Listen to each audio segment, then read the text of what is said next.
Anti ഇത്? ആ കല്യാണി ഊരി വെച്ചിട്ട് പോയ പരമ്പരാഗത ചെയിനിന്റെ ഭംഗി ആസ്വദിച്ച് തീർന്നില്ല ഇതുവരെ. അതെങ്ങനെയാടി തീരുന്നേ? ഇത് സ്വന്തമാക്കാൻ വേണ്ടിയിട്ടാ ഞാൻ ഈ കളിയൊക്കെ കളിച്ചത്. ഇത് അടുക്കളക്കരിയുടെ കഴുത്തി കിടക്കുന്നത് കാണുമ്പോഴേ ശ്വാസം മുട്ടലായിരുന്നു എനിക്ക്. പക്ഷേ ശ്രീബുദ്ധന് ബോധോദയം കിട്ടിയതുപോലെ ഒരു സുപ്രഭാതത്തിൽ കത്തു എഴുതി മാലയെ ഊരി വെച്ച് അവള് പോയി അവളുടെ പാട്ടിന്. ആ അമ്പരപ്പിലാ ഞാൻ ഇപ്പോഴും. എന്തോ അമ്പരപ്പ്? ആ തോന്നിവാസി അടുക്കളക്കാരിയുടെ കഴുത്തിലല്ല ആന്റി ഈ പരമ്പരാഗത ചെയിൻ കിടക്കേണ്ടത്, ആന്റിയുടെ കഴുത്തിലാ. ഞാനൊന്ന് കാണട്ടെ ഇതിട്ടെന്റെ ആന്റിയെ. ഇങ്ങെടുക്ക്, ഞാനിട്ട് തരാം.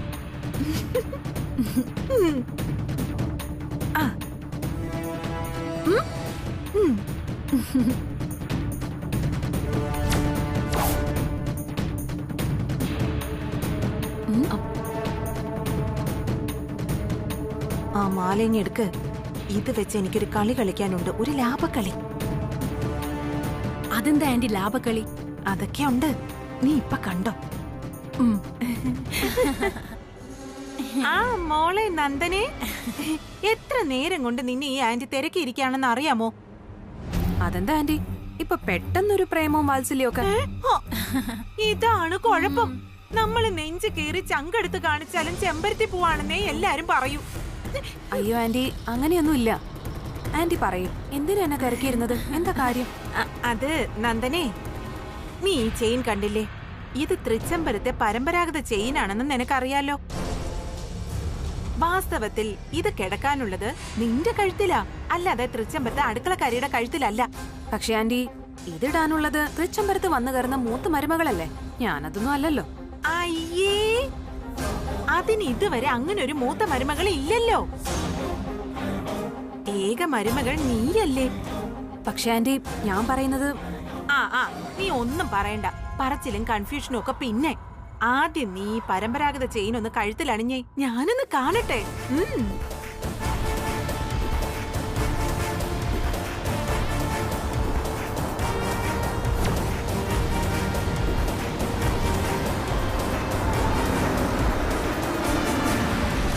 ജയന്തി. എന്താ ആന്റി? നീ ഇത് ഐശ്വര്യമായിട്ട് നന്ദനയുടെ കഴുത്തിലിട്ട് കൊടുക്ക്. ശരി ആന്റി.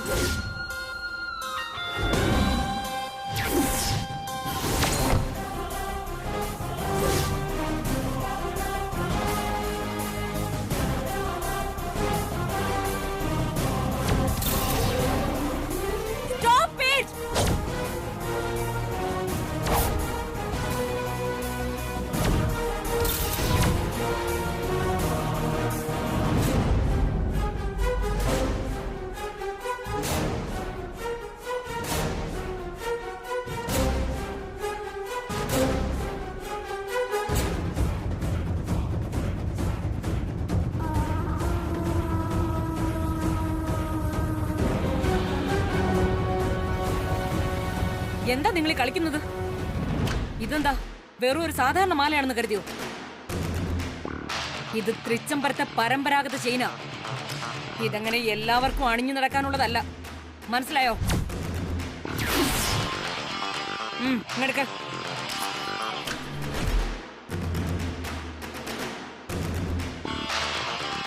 ഈ ചെയിൻ ഞാൻ കല്യാണിക്ക് ഗിഫ്റ്റായിട്ട് നൽകിയതാ.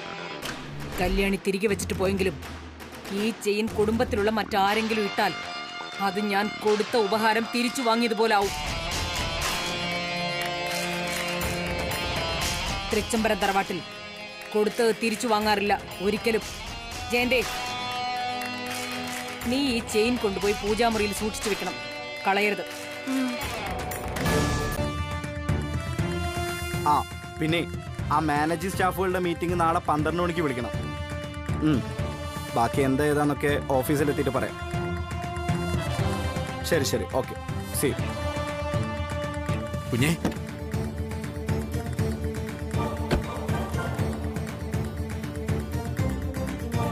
കുഞ്ഞേ, പറഞ്ഞോളൂ ദാസേട്ടാ. അത് കല്യാണിയെ കുറിച്ച് വല്ല വിവരം കിട്ടിയോന്ന്? ദൈവമേ, കല്യാണി ബ്രോയോടൊപ്പം മുംബൈയിൽ സുഖമായിട്ട് ജീവിക്കുന്നത് ഞാൻ എങ്ങനെ ദാസേട്ടോട് പറയാ? അഖില മാഡം കല്യാണിയെ കുറിച്ച് അന്വേഷിക്കാൻ കുഞ്ഞിനെയല്ലേ ഏൽപ്പിച്ചത്. അതാണ് മോളെ കുറിച്ച് വല്ല വിവരം അറിഞ്ഞോന്ന് ഞാൻ ചോദിച്ചത്. ദാസേട്ടാ, ദാസേട്ടന്റെ ടെൻഷൻ മനസ്സിലാവാഞ്ഞിട്ടല്ല, പക്ഷെ എനിക്ക് തീർച്ചയാ കല്യാണി എവിടെയോ സുരക്ഷിതമായിട്ടുണ്ടെന്ന് എനിക്കൊരു തോന്നൽ. ദാസേട്ടൻ കുറച്ചൊന്ന് വെയിറ്റ് ചെയ്യും. എത്രയും പെട്ടെന്ന് കല്യാണി ഞാൻ ദാസേട്ടന്റെ മുമ്പിൽ കൊണ്ടുവന്ന് നിർത്തും. ഇതെന്റെ വാക്കാണ്.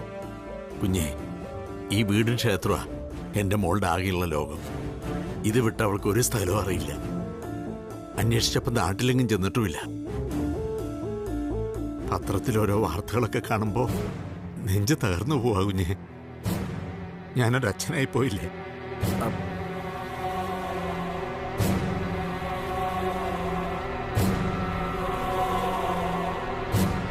ദാസേട്ടാ, എന്താ ഇങ്ങനെയൊക്കെ? ദേ, കല്യാണിയുടെ നല്ല മനസ്സിന് അവളുടെ ദൈവം അവൾക്കൊന്നും വരുത്തില്ലെന്നേ. ദാസേട്ടൻ ധൈര്യമായിട്ടിരിക്കേ. ആ നാവ് പൊന്നായിരിക്കട്ടെ കുഞ്ഞെ. കുഞ്ഞെങ്ങനെയെങ്കിലും എൻ്റെ മോളിൽ നിന്ന് ഉടനെ കണ്ടെത്തി തരണം. ഉടനെ തന്നെ. ഉറപ്പായും കല്യാണി ഈ ലോകത്തിന്റെ ഏത് കോണിലുണ്ടെങ്കിലും ഞാൻ ഉടൻ ദാസേട്ടന്റെ മുമ്പിൽ കൊണ്ടുവന്ന് നിർത്തിയിരിക്കും. ദാസേട്ട ഇപ്പൊ ചെല്ല്. ശരി കുഞ്ഞെ.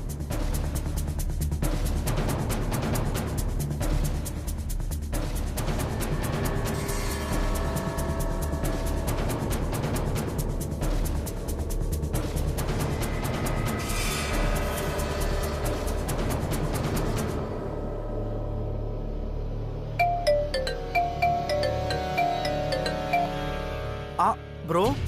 ആ, അമ്മ അങ്ങ് എത്തിയോ? അവിടെ എന്തുണ്ട് കാര്യങ്ങള്? എത്തി ബ്രോ. അല്ല, അമ്മ വന്നപ്പോ ബ്രോ എങ്ങനെ ഡീൽ ചെയ്ത്? കല്യാണി എങ്ങനെ അവിടെ വെച്ച് അമ്മ കണ്ടിരുന്നെങ്കിൽ അതോടെ എല്ലാം തീർന്നേനെ. ഭാഗ്യത്തിന് അമ്മ ഫ്ലാറ്റിൽ വരാൻ ഇൻട്രസ്റ്റ് കാണിച്ചില്ല. റെസ്റ്റോറന്റിൽ വെച്ച് ഡീൽ ചെയ്തങ്ങ് വിട്ടു.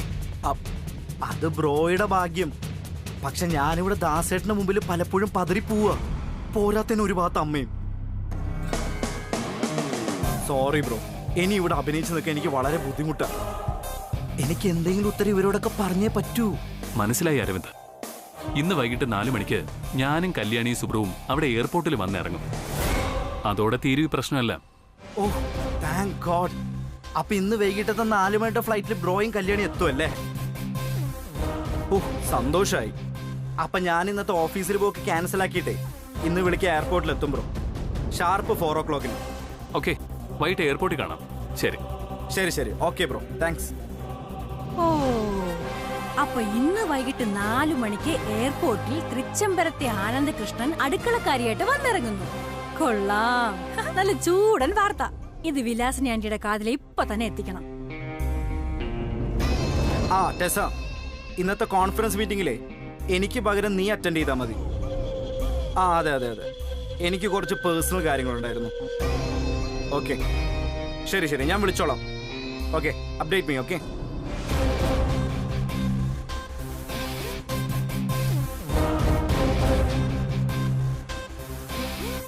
ആന്റി, ആന്റി, ശ്ശോ. ആന്റി, ശ്ശേ, ഈ ആന്റി ഇത് എവിടെ പോയി കിടക്കുന്നു? അല്ലെങ്കിൽ എന്തെങ്കിലും ആവശ്യത്തിന് വിളിച്ച ആളിനെ കാണില്ല. ആന്റി,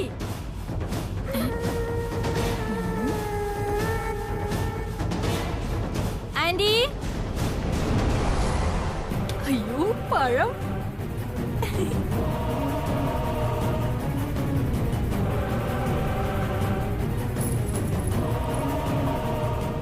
എന്തിനാണ് ഇങ്ങനെ കിടന്ന് വിളിച്ചു പോകുന്നേ? ഇന്ന് അമ്മയിട്ട് 4 മണിക്ക് എയർപോർട്ടിൽ വാങ്ങുന്നു. അയ്യോ, ഇങ്ങനൊരു ജന്മം. ആദ്യം വായിലുള്ളത് അങ്ങോട്ട് വിഴുങ്ങ്, എന്നിട്ട് മതി സംസാരമൊക്കെ. ആന്റി ഒന്നും അറിഞ്ഞില്ലല്ലേ കാര്യങ്ങള്? ആ അടുക്കളക്കാരി ആനന്ദേട്ടനും കൂടി മുംബൈയിൽ നിന്ന് ഇന്ന് തിരുവനന്തപുരത്ത് 4 മണിക്ക് വന്നിറങ്ങുന്നു.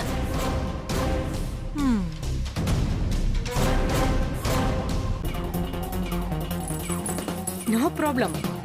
ഇന്ന് വൈകിട്ട് തന്നെ ആയിക്കോട്ടെ. സമയം ഞാൻ അറിയിക്കാം. എല്ലാ ഡോക്യുമെന്റ്സും എടുക്കാൻ പറയണം. കഴിഞ്ഞ 3 കൊല്ലത്തെ പ്രോഫിറ്റ് ആൻഡ് ലോസ് സ്റ്റേറ്റ്മെന്റ്, പിന്നെ ചാർട്ടേഡ് അക്കൗണ്ടന്റിന്റെ ഓഡിറ്റിംഗ് റിപ്പോർട്ടിന്റെ കോപ്പി, നിങ്ങളുടെ കമ്പനിയുടെ മൊത്തത്തിലുള്ള ആസ്തി, അങ്ങനെ എല്ലാം വേണം. ഓക്കെ, ശരി, ടൈം ഞാൻ വിളിച്ച് പറയാം. ആ അരവിന്ദ്, ആ അമ്മേ. നീ എന്തെന്ന് ഓഫീസ് പോകുന്നില്ലേ? പോകുന്നുണ്ടമ്മേ. രാവിലത്തെ ഒരു മീറ്റിംഗ് ക്യാൻസലായി. ഫ്ലൈറ്റ് ലേറ്റാ. ഇന്ന് ഉച്ചയ്ക്ക് ശേഷം പോയാൽ മതി. അങ്ങനെയാണെങ്കിൽ ഈവനിങ് നിനക്ക് എന്തെങ്കിലും പ്രത്യേക പ്രോഗ്രാം ഉണ്ടോ? Can you spare some time for me? അയ്യോ, ഈവനിങ് ഫ്ലൈറ്റിൽ ബ്രോയും കല്യാണിയും വരുന്നുണ്ടല്ലോ. അവരെ പിക്കപ്പ് ചെയ്യാൻ എയർപോർട്ടിൽ പോകും വേണം. എന്താ ഒരു വഴി? നീ ഇത്രയും ഗഹനമായി ആലോചിക്കുന്ന കണ്ടാൽ എന്തോ പ്രോഗ്രാം ഉള്ളതുപോലെ തോന്നുമല്ലോ. അത് അമ്മേ, ഒരു പ്രോഗ്രാം ഉണ്ട്, നേരത്തെ കമ്മിറ്റ് ചെയ്തതാണേ. സാരമില്ല, അതൊന്ന് ക്യാൻസൽ ചെയ്തേക്ക്. എനിക്ക് നിന്നെ കൊണ്ടൊരു ആവശ്യമുണ്ട്. അയ്യോ ദൈവമേ, ബ്രോയെ പിക്ക് ചെയ്തോളന്ന് ബ്രോയെ വിളിച്ച് പറയും ചെയ്തല്ലോ. ഇനി എന്ത് ചെയ്യും? ഈവനിങ്ങില് പുതിയൊരു കമ്പനി വാങ്ങണോ വേണ്ടയോ എന്നൊരു ഡിസ്കഷൻ. വലിയ ഗുഡ് വില്ലൊന്നുള്ള കമ്പനി അല്ല, എന്നാലും ഭാവിയിൽ നല്ല പ്രോഫിറ്റ് ഉള്ളതായി മാറുന്ന ഇടനിലക്കാരൻ പറയുന്നത്. ഓ, കൃഷ്ണേട്ടന് കൂടെ വരാൻ പറ്റില്ല, വേറെന്തൊക്കെയോ ഒരു മീറ്റിംഗ് ഉണ്ട്. ആനന്ദാണെങ്കിൽ ഇവിടെ ഇല്ല. ആ സ്ഥിതിക്ക് നീയും കൂടി വന്നാൽ എനിക്കതൊരു വലിയ ഹെൽപ്പായിരിക്കും. പോയി പറ ചെല്ല്. ആന്റി,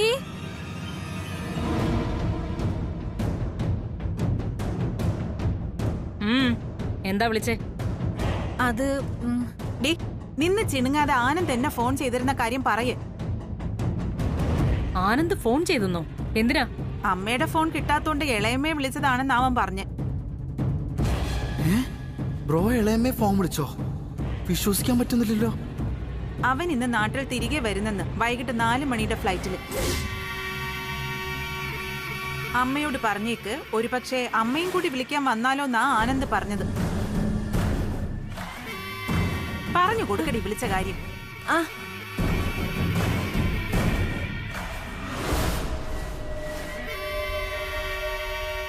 ഉറപ്പായിട്ടും ബ്രോ ഇളയമ്മയെ വിളിക്കില്ല.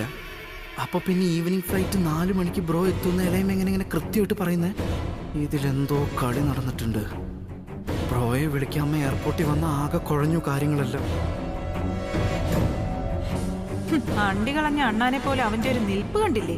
ഇന്നത്തോടെ തൃച്ചംബരത്തെ കാമുകന്മാരെ അഖിലാണ്ടേശ്വരി കൈയോടെ പൊക്കും. ഈ വിലാസിനിയോടാ അവന്റെ ഒക്കെ കളി.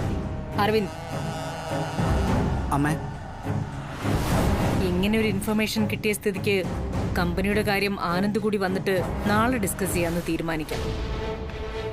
ഇന്ന് നമുക്ക് ഈവനിങ്ങിൽ ആനന്ദിനെ റിസീവ് ചെയ്യാനാണ് പോകാനുള്ളത്. എന്താ ഓക്കെ അല്ലേ? ശരി, എന്നാ പോവാം. ചോദിക്കടി, നിനക്കെന്താ കാര്യങ്ങൾ ചോദിക്കാൻ ഇത്ര ബുദ്ധിമുട്ട്? അഖിലാന്റി, ഞാനേ ഇതുവരെ എയർപോർട്ട് കണ്ടിട്ടില്ല. ആനന്ദേട്ടനെ വിളിക്കാൻ പോകുമ്പോഴേ ഞാനും വിലാസിനി ആന്റി വന്നോട്ടെ പ്ലീസ് ആന്റി. ശരി, വന്നോ. ഇനിയിപ്പോ ഇവിടെ വന്നിട്ട് ആഗ്രഹങ്ങൾ അടക്കി വെക്കണ്ട. താങ്ക്സ് ആന്റി, വലിയ സന്തോഷമായി. ഇഷ്ടം. താങ്ക്സ് അരവിന്ദേട്ടാ.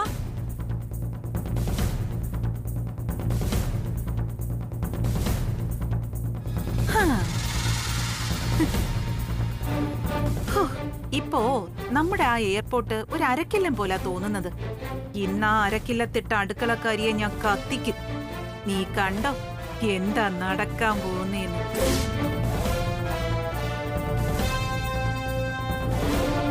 ബ്രോ ഈവനിങ് ഫ്ലൈറ്റ് വരുന്ന കാര്യം ഇളയമ്മ എങ്ങനെ അറിഞ്ഞു എന്നാ എനിക്ക് അത്ര ആലോചിച്ചിട്ടും മനസ്സിലാവാത്തത്. അതെന്തായാലും ബ്രോ പറയില്ലെന്ന് എനിക്ക് നല്ല ഉറപ്പാ. ഇത് കല്യാണിയെ കൊടുക്കാൻ തന്നെയാ ഇളയമ്മ അമ്മോട് ബ്രോ വരുന്ന കാര്യം പറഞ്ഞത്. ഏതായാലും അമ്മ എയർപോർട്ടിൽ വന്ന സംഗതി കുഴയും. അമ്മ എയർപോർട്ടിൽ വരുന്ന കാര്യം ആദ്യം ബ്രോയെ അറിയിക്കാം. ബ്രോ എന്തായാലും ഒരു ഉപായം കണ്ടെത്തിക്കോളും.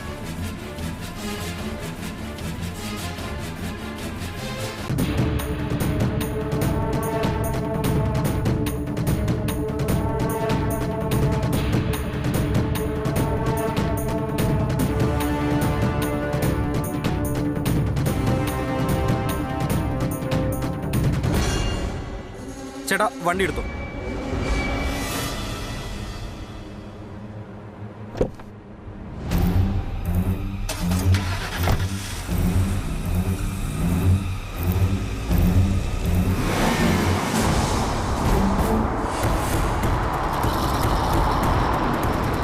അമ്മേ, കാറെത്തി. ആ കുട്ടിയോട് കയറാൻ പറയും. ശരി അമ്മേ.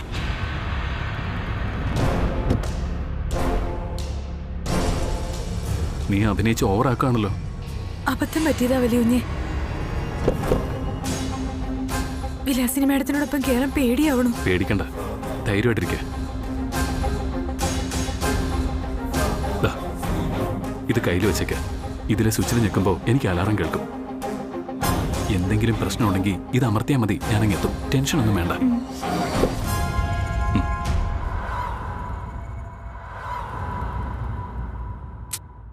ഇളയമെന്ന് ഒതുങ്ങിയിരിക്കുക. ഇങ്ങനെ ഇരുന്ന വേറെ ആർക്കും കയറാൻ പറ്റില്ലല്ലോ. എനിക്ക് വിശാലമായിട്ട് ഇരിക്കണം, അല്ലാതെ ഞെരിഞ്ഞിരിക്കാനൊന്നും പറ്റില്ല.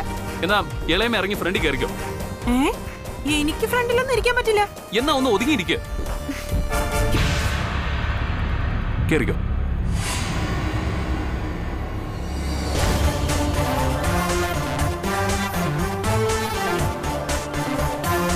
ശ്രദ്ധിച്ചു പോണം.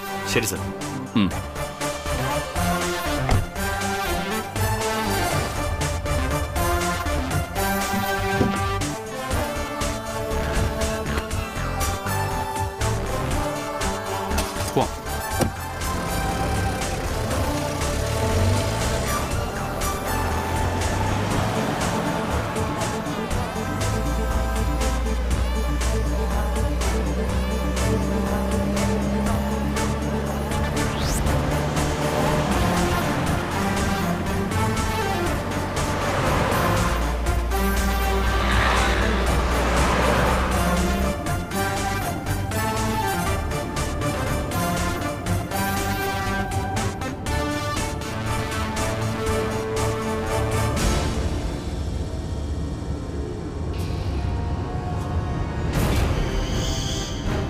നല്ല സ്വസ്ഥായിട്ട് ഇരിക്കേ.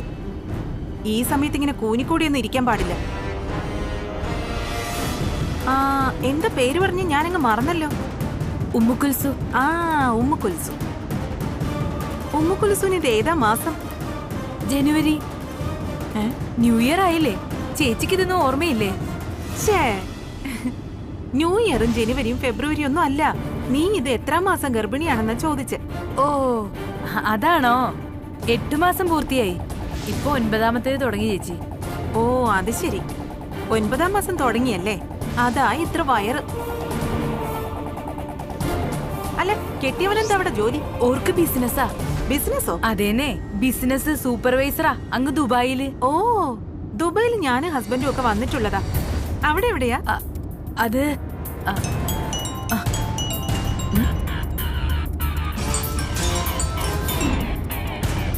ദേവി വല്ലൂഞ്ഞാണല്ലോ. ഇപ്പൊ എങ്ങനെ സംസാരിക്കും? അല്ല, ആരാ ഫോണില്?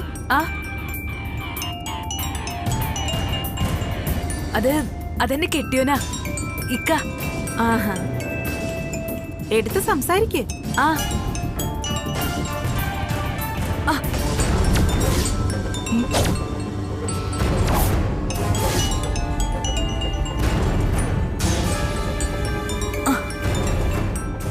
വേണ്ട വേണ്ട, കുനിയണ്ട, ഞാൻ എടുത്തു തരാം.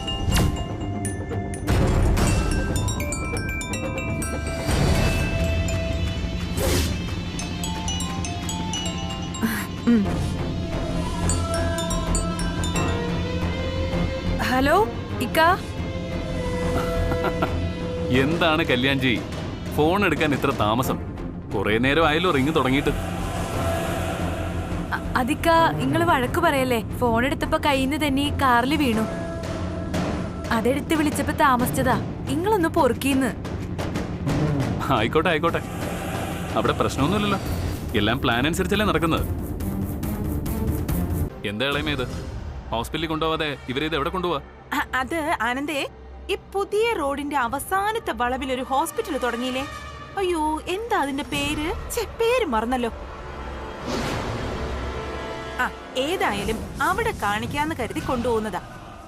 കൂടുതൽ ഡയലോഗ് ഒന്നും വേണ്ട. ജോസേട്ടാ, നിങ്ങളൊരു ഓട്ടോ പിടിച്ചു വയ്ക്കോ, വണ്ടി ഞാൻ കൊണ്ടുവന്നോ. ശരി സർ. ജയന്തി, നീ പുറയിലോട്ടിരിക്കുക. ഉമ്മക്കുൽസുവിനെ മുമ്പിലേക്ക് കയറിയിരിക്കാം.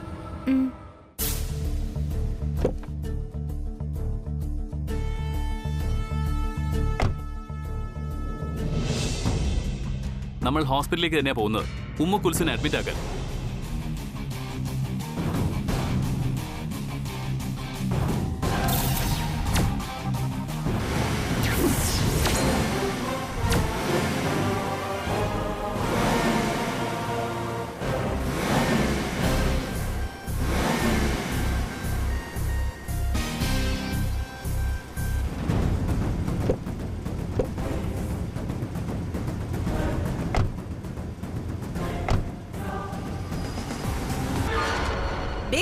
കല്യാണി,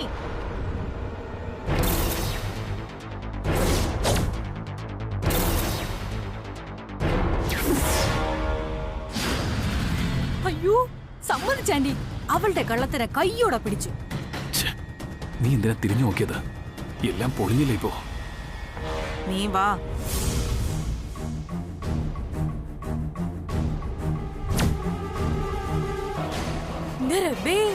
നമ്മളങ്ങ് പേടിച്ചു നിന്നു പോയതാ. എന്താ ചെയ്ത്? ഇതൊരു ഹോസ്പിറ്റലല്ലേ, നിങ്ങൾ ഇങ്ങനെ തൊള്ള തുറന്ന് വിളിച്ചു പോവാൻ പാടണ്ടാ. ദേ ഇവിടെ വയറ്റി കിടക്കണ കുഞ്ഞു വരെ ഞെട്ടിയിട്ടുണ്ടാവും. അല്ല, ആരാ ഇപ്പൊ ഈ കല്യാണി? ആരാ സാറേ? അത് ഞങ്ങളുടെ കുടുംബത്തിലുള്ളതാ. ഉമ്മുക്കുൽസിനെ അറിയില്ല. എന്താ ഇളയമേ ഇത്? ഉമ്മുക്കുൽസ് പറഞ്ഞ എത്ര കറക്റ്റാ. ഇതൊരു ഹോസ്പിറ്റൽ അല്ലേ, ഇവിടെയെങ്കിലും അല്പം മര്യാദ കാണിച്ചൂടെ നിങ്ങൾക്ക്? ദേ, പ്രസവം അടുത്തൊരു സ്ത്രീയല്ലേ ഇവര്. ഇവർക്ക് എന്തെങ്കിലും സംഭവിച്ചിരുന്നെങ്കിലോ? ഉമ്മുക്കുൽസ് വാ, ഈ ഇളയമ്മയ്ക്ക് ഇടയ്ക്കിടയ്ക്ക് ന്യൂസ് വരാറുള്ളതാ. ഓ പിടിച്ചോ. എടി, കാട്ടിന്ന് രക്ഷപ്പെട്ട ആടിനെ കൂട്ടിൽ കയറി പിടിക്കുന്ന പുലികളുണ്ട്, കണ്ടിട്ടുണ്ടോ നീ? ആന്റി ഇതെന്തൊക്കെയാ പറയുന്നത്? കാടും ആടും പുലിയും കൂടും ഒക്കെ എന്ന് പറഞ്ഞാ? അയ്യോ എന്റെ എടി, എയർപോർട്ടിൽ നിന്ന് അഖിലയുടെ മുന്നിൽ നിന്ന് രക്ഷപ്പെട്ട ആനന്ദിനെയും ആ അടുക്കളക്കാരിയെയും നമ്മൾ ഇവിടെ കൊടുക്കാൻ പോവാണ്. അഖിലയുടെ മുന്നിൽ ഇട്ടു കൊടുക്കാൻ നല്ലൊരു വാരിക്കുഴി ഒരുക്കിയിട്ട്. അതിന് അഖിലാന്റെ വീട്ടിൽ പോയല്ലോ, ഇനി നമ്മൾ എന്ത് ചെയ്യും? അതൊന്നും സാരമില്ല, നീ പോയി കൂട്ടിക്കൊണ്ടു വന്നാ മതി ഇവിടേക്ക്. ആ ഞാനോ? ആന്റി ഇതെന്തൊക്കെയാ പറയുന്നത്? ദേ, കേട്ടപ്പോ തന്നെ ഒരു നിമിഷം എന്റെ ശ്വാസം നിലച്ചുപോയി. എന്നെ കൊണ്ടൊന്നും പറ്റത്തില്ല അഖിലാന്റെ വിളിച്ചിട്ട് വരാനൊന്നും. ഞാൻ എന്താ മനുഷ്യ ബോംബാണോ? മനുഷ്യ ബോംബ് നിന്റെ? എന്നെ കൊണ്ടൊന്നും പറയിപ്പിക്കരുത്. നീ കിടന്ന് ബഹളം വെക്കൊന്നും വേണ്ട, ഞാൻ പറയുന്ന പോലെ അങ്ങ് ചെയ്താ മതി. പറയട്ടെ? പറഞ്ഞോ.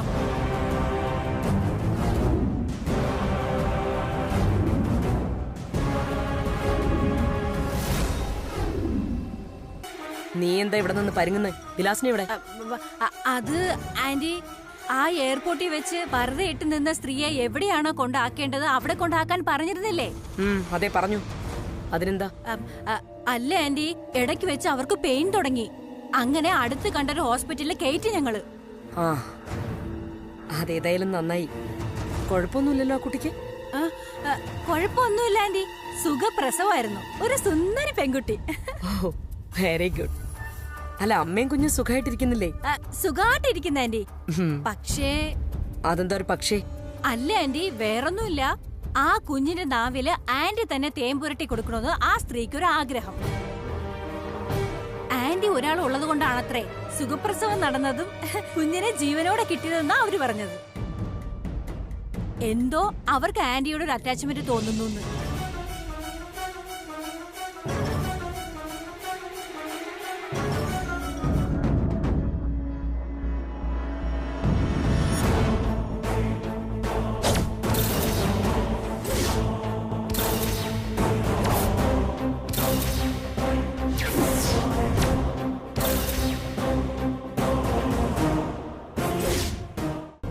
ബോധ്യായല്ലോ ചേച്ചിക്കെല്ലാം. ഇപ്പൊ ഇവൾക്ക് എത്ര അഹങ്കാരം ഉണ്ടായിട്ടാ. ഒന്ന് ആലോചിച്ച് നോക്ക് ചേച്ചി, നമ്മളെയൊക്കെ ഇവള് വെറും ബഫൂണുകളാക്കുകയല്ലായിരുന്നോ ഇപ്പൊ?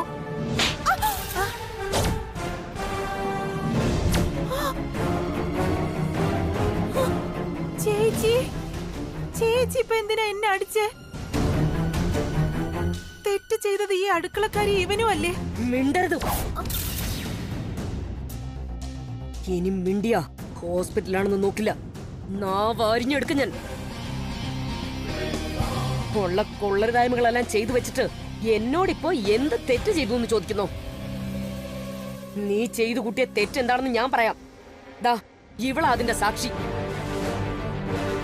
Madam, good morning madam. Good morning. ആരാ നിങ്ങള്? പറയുന്നതിൽ അല്പം ബുദ്ധിമുട്ടുണ്ട്. ഞങ്ങൾ കാശ് വാങ്ങി ആൾക്കാരെ തല്ലുന്ന കൊട്ടേഷൻ സംഘത്തിലുള്ളതാ. ചെയ്യിക്കുന്ന ജോലി നേരുള്ളതല്ലാത്തതുകൊണ്ട് പറഞ്ഞ തുക തരാതെ ആരും ഞങ്ങളെ കബളിപ്പിക്കാറില്ല.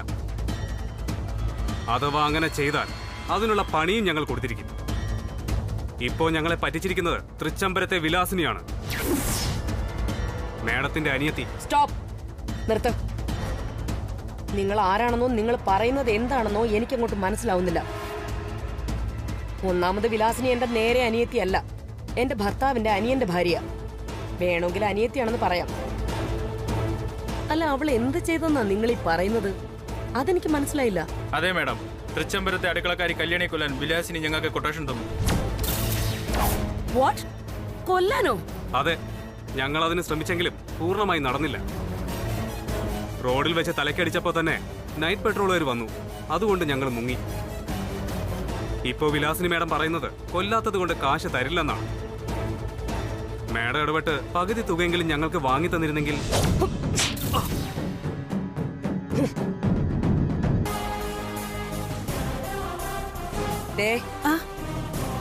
നീ ഇവിടെ ഒന്നും കണ്ടിട്ടുമില്ല കേട്ടിട്ടുമില്ല.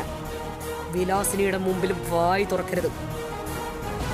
എനിക്കറിയാം ഇതെങ്ങനെ ഡീൽ ചെയ്യണമെന്ന്. മനസ്സിലായോ? വാ. കല്യാണിയെ കൊല്ലാൻ കൊട്ടേഷൻ കൊടുത്ത നിന്നെ വെറുതെ വിട്ടാ അതാവും ഏറ്റവും വലിയ തെറ്റ്. ചേച്ചി, ഞാൻ ഇതൊന്നും മിണ്ടരുത്. നീ ജയിലിൽ പോയ അതിന്റെ നാണക്കേട് തൃച്ചംബരം തറവാടിനാ. അതുകൊണ്ടാ നിന്നെ ഞാൻ വെറുതെ വിടുന്നത്. എവിടുന്നോ വന്ന് എവിടേക്കോ പോയ ഒരു ഉമ്മക്കുലിസുവിന്റെ പേരിൽ പോലും ഇപ്പൊ നീ ദ്രോഹിക്കാൻ നോക്കിയത് കല്യാണിയാ. അതിന് സാക്ഷിയാവാൻ നീ എന്നെ വിളിച്ചു വരുത്തി. മേലാൽ ഇനി നിന്റെ നിഴല് പോലും കല്യാണിയുടെ മേൽ പതിഞ്ഞേക്കരുത്. അങ്ങനെ ഉണ്ടായാൽ കുടുംബത്തിന്റെ അന്തസ്സിനെ കുറിച്ച് ഞാൻ മറക്കും. കഥയിൽ ട്വിസ്റ്റ് ഉണ്ടാക്കി തിരക്കഥ എഴുതാൻ ഇളയമ്മയ്ക്ക് മാത്രമല്ല, എനിക്കും അറിയാം. അമ്മയെ കാത്ത് പുറത്തു നിന്നത് കൊട്ടേഷൻകാരൊന്നുമല്ല, ഞാൻ നിർത്തിയതാ ഇളയമ്മയുടെ നാടകം പൊളിക്കാൻ.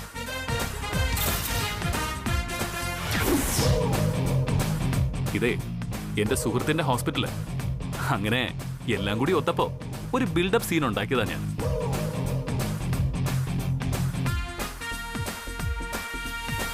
കാരണം കല്യാണി എങ്ങനെ തിരികെ തൃച്ചംബരത്ത് കയറ്റുമെന്നുള്ള ചിന്തയിലായിരുന്നു ഞാൻ. ഇളയമ്മ കാരണം ഇപ്പൊ അതങ്ങ് ഈസിയായി. Thanks a lot.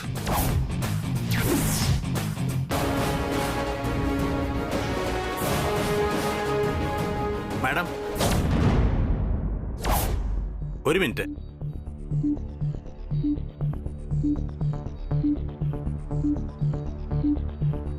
മാഡം എന്നോട് പൊറുക്കണം. തൃച്ചംബരത്ത് തലമുറകളായി കൈമാറി വന്ന ശ്രേഷ്ഠമായ മാലയത്. അതിന്റെ അന്തസ്സോ മൂല്യമോ തിരിച്ചറിയാൻ കഴിവില്ലാത്ത ഇവള് ഇപ്പൊ ചെയ്ത പോലെ വീണ്ടും ചെയ്യില്ലെന്ന് എന്താ ഉറപ്പ്? ആർക്കെങ്കിലും പറയാൻ പറ്റുമോ? അതുകൊണ്ട് മാഡം സമ്മാനമായിട്ട് കൊടുത്ത ഈ പരമ്പരാഗത ചെയിൻ വലിച്ചെറിഞ്ഞിട്ട് പോയ ഇവള് ഇനി തൃച്ചംബരത്ത് വേണ്ട.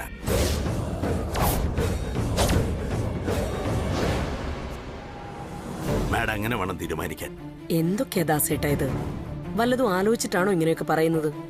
നല്ലതുപോലെ ആലോചിച്ചിട്ടാ മാഡം ഇങ്ങനൊരു തീരുമാനത്തിലെത്തിയത്. പുതിനെറ്റി വന്നോ എന്റെ കെട്ടിയോള്?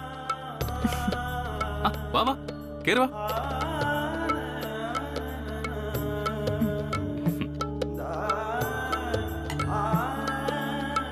സത്യത്തിൽ പുതിനാറ്റയ്ക്ക് വേണ്ടിയിട്ടൊന്നുമല്ല ഞാൻ നിന്നോട് ഇങ്ങോട്ട് വരാൻ പറഞ്ഞത്. പിന്നെ എപ്പോഴും എന്റെ കെട്ടിയോളെ കണ്ടുകൊണ്ടിരിക്കണമെന്നൊരു തോന്നല്.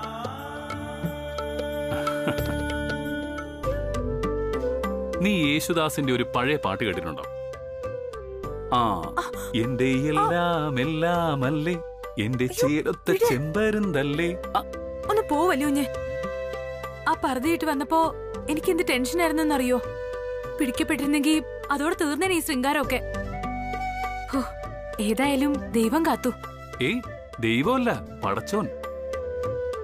കല്യാണി, നിനക്കറിയോ ഈ ദൈവങ്ങളെല്ലാം എന്നും പ്രണയിക്കുന്നവരുടെ കൂടെയായിരുന്നു.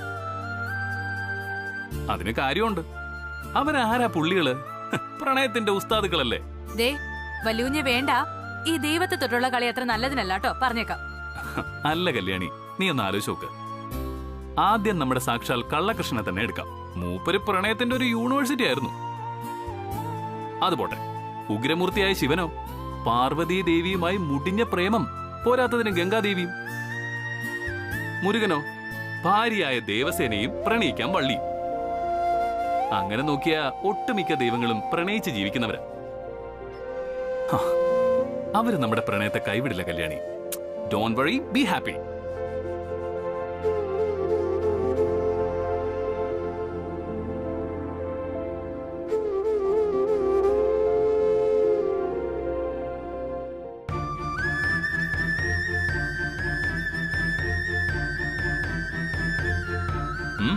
എന്തു പറ്റി എന്റെ പെണ്ണുപിള്ളേ? പെട്ടെന്ന് ഡള്ളായല്ലോ. വല്യൂഞ്ഞ് ദൈവങ്ങളുടെ കാര്യം പറഞ്ഞപ്പോ അയ്യപ്പസ്വാമിയുടെ മാളികപ്പുറത്തമ്മയുടെ കഥ പറഞ്ഞില്ലല്ലോ. ഒരിക്കലും നടക്കാത്ത മംഗല്യത്തിനു വേണ്ടി കാത്തിരിക്കുന്ന മാളികപ്പുറത്തമ്മയാണോ ഞാനെന്ന് തോന്നാറുണ്ട് എനിക്ക്. ആശിക്കാൻ മാത്രം അർഹതയുള്ളൊരു സ്ത്രീ ജന്മം. മതി മതി, നീ വെറുതെ സെന്റി ഡയലോഗ് അടിക്കാതെ ഇങ്ങോട്ടൊന്നെ നമുക്കൊരു സെൽഫി എടുക്കാം.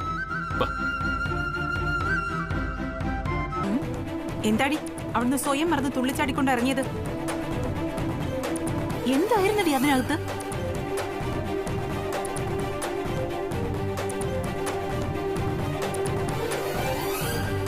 ഞാൻ ചോദിച്ചതൊന്നും നീ കേട്ടില്ലേ? പറയടി, അകത്ത് എന്തായിരുന്നു പറയാൻ. വല്യൂഞ്ഞേ,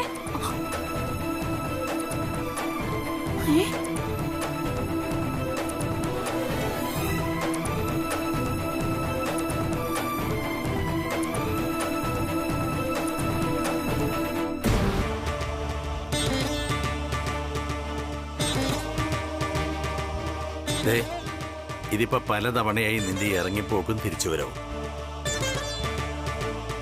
ആത്മാർത്ഥമായിട്ട് പറഞ്ഞാ നീ ഇനി ഇവിടെ നിൽക്കണമെന്ന് എനിക്കില്ല. അതാ ഞാൻ തൃച്ചംബരത്ത് വെച്ച് നേരിട്ട് പറഞ്ഞതും. പക്ഷെ മാഡത്തിന്റെ വലിയ മനസ്സ് അതെനിക്ക് അനുസരിക്കേണ്ടി വരുന്നതുകൊണ്ടാണ്. അതുകൊണ്ട് ഇനിയെങ്കിലും അടങ്ങി ഒതുങ്ങി ജീവിക്കാൻ പഠിക്കണം. ഏതോ ദൈവഭാഗ്യത്തിന് വഴി കിടക്കുന്ന കണ്ട ആരോ ഹോസ്പിറ്റലിൽ എത്തിക്കുകയും ജീവൻ തിരിച്ചു കിട്ടുകയും ചെയ്തു.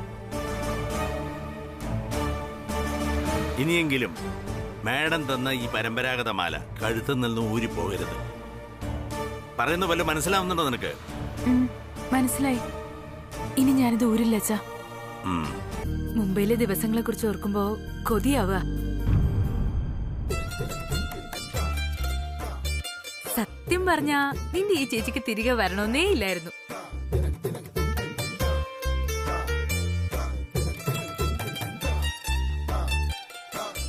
നിനക്ക് കേക്കാൻ നടന്നൊരു തമാശ പറയട്ടെ. വലിയ കുഞ്ഞൊരു ദിവസം ഉപ്പുമാവ് ഉണ്ടാക്കി തന്നു എന്നോട് മാറാൻ പറഞ്ഞിട്ട്. എന്റെ അമ്മോ, വായിൽ വെക്കാൻ പോലും കൊള്ളില്ലാത്തത്ര ഉപ്പായിരുന്നു.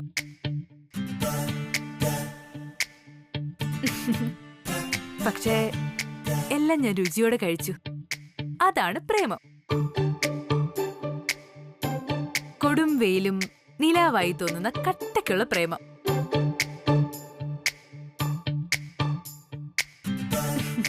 മനസ്സിലായോടാ? മനസ്സിലായി.